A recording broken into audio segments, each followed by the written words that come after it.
My name is Deepni Shankar Joshi. I am studying in standard 9th B in MS Misri Bilingual School. Hello, I am Anjali Patel. I am studying in standard 9th. Hello, my name is Shikha Patel. I study in 9th B. My name is Krisha. I am studying in standard 9th A. તો આજનો આપણો હેતુ છે આપણે દ્રાવણને ચકાસવાનું છે કે તે નિલંબન છે કે કલી.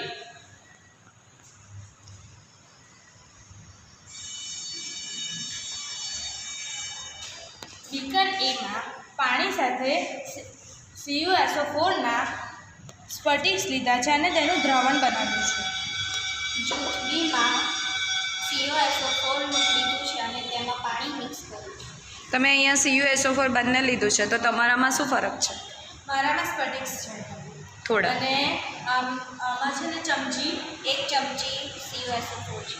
ઓકે. અમે અહીંયા આગળ પાણીની અંદર ચોકનો ભૂકો લીધો છે. તમે જોઈ શકો છો કે એ સરખી રીતના અંદર મિક્સ નથી થતું. તમે એને મિક્સ કરવાનો પ્રયત્ન કર્યો છે? હા, અમે એને મિક્સ કરવાનો પ્રયત્ન કર્યો પરંતુ તે ચોક છે તે આની અંદર મિક્સ જ નથી થતું. તમારી પાસે શું છે?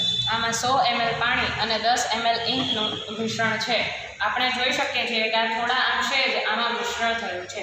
ઓકે, બરાબર છે. તો હવે તમે અહીંયા શું કહેશો?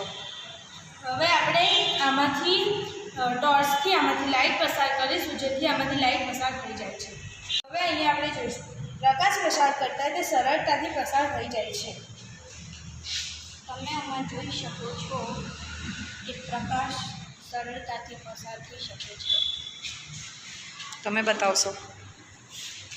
તમે અહીંયા જોઈ શકો છો કે ચોકનો ભૂકો જેમાં આપણે પાણીમાં નાખ્યો હતો તેમાંથી આપણે ટોર્ચ પસાર કરીએ છીએ, પ્રકાશ પસાર કરીએ છીએ તો પ્રકાશ પસાર થતો નથી.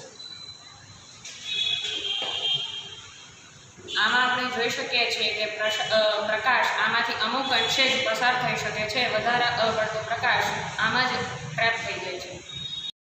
આના પરથી અમે શીખ્યા છે કે દ્રાવણ A અને દ્રાવણ D છે તે દ્રાવણ છે અને દ્રાવણ C છે તે નિલંબન છે અને જે દ્રાવણ D છે તે કલી છે.